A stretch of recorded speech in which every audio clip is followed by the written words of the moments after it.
കൽപ്പറ്റ നഗരസഭയിലെ 5-ാം വാർഡിൽ UDF സ്ഥാനാർത്ഥിയുടെ വീട്ടിൽ നിന്നും കിറ്റ് പിടിച്ചതിൽ പ്രതികരണവുമായി രാഷ്ട്രീയ യുവജനതാദൾ ജില്ലാ പ്രസിഡന്റ് PP ഷൈജൽ. 5-ാം വാർഡ് മുസ്ലിം ലീഗിൻ്റെ ചെയർമാൻ സ്ഥാനാർത്ഥി കൂടി കൽപ്പറ്റ മുനിസിപ്പാലിറ്റിയിൽ മത്സരിക്കുന്നത്.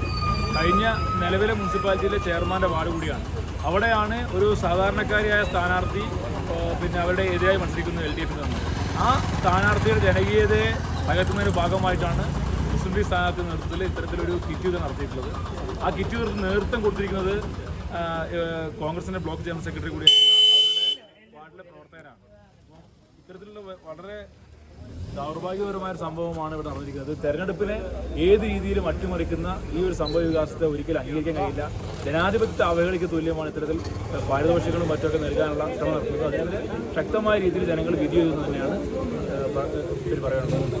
അല്ല, നിലവിൽ UDF കുറച്ച് സ്വാധീനമുള്ള വാർഡാണല്ലോ ഇത്. അപ്പോൾ അവിടെ ഒരു കിറ്റ് വിതരണം നടത്തിയാൽ താങ്കൾക്ക് എന്താ തോന്നുന്നത്? കഴിഞ്ഞ 5 വർഷക്കാലം ഈ വാർഡിനെ പ്രതിനിധീകരിച്ച ചെയർമാൻ്റെ പിന്നെ അദ്ദേഹത്തിന് കൃത്യമായി ഒന്നും ചെയ്യാൻ കഴിഞ്ഞില്ല എന്നുള്ളതും അദ്ദേഹത്തിനോട് എതിരെയുള്ള ജനങ്ങളുടെ വികാരം ഈ തെരഞ്ഞെടുപ്പിൽ വാർഡിൽ പരാജയപ്പെടുന്നുള്ള തോന്നലാണ് ഇത്തവണ ഇത്തരത്തിൽ കിറ്റ് കൊടുത്തുകൊണ്ട് ജനവികാരത്തെ സ്വാധീനിക്കാനുള്ള ശ്രമം അവരാലോചിച്ച് മുമ്പോട്ട് വന്നത്. അല്ലാത്ത മുൻ ചെയർമാൻ ഇതിൽ പങ്കെടുക്കുന്നത് താങ്കൾ കരുതുന്നുണ്ടോ? ചെയർമാൻ സ്വാഭാവികമായിട്ട് അദ്ദേഹം മുനിസിപ്പൽ UDFിൻ്റെ ചെയർമാൻ കൂടിയാണ്. ഈ തെരഞ്ഞെടുപ്പിനെ UDFിനെ നയിക്കുന്ന അദ്ദേഹം കൂടിയാണ്. സ്വാഭാവികമായിട്ടും അദ്ദേഹം അറിഞ്ഞിരിക്കണമല്ലോ, അദ്ദേഹത്തിൻ്റെ വാർഡ് കൂടിയാണല്ലോ. അറിഞ്ഞില്ല എന്ന് പറഞ്ഞാൽ അദ്ദേഹം ഒഴിഞ്ഞു മാറാനൊന്നും സാധിക്കില്ല.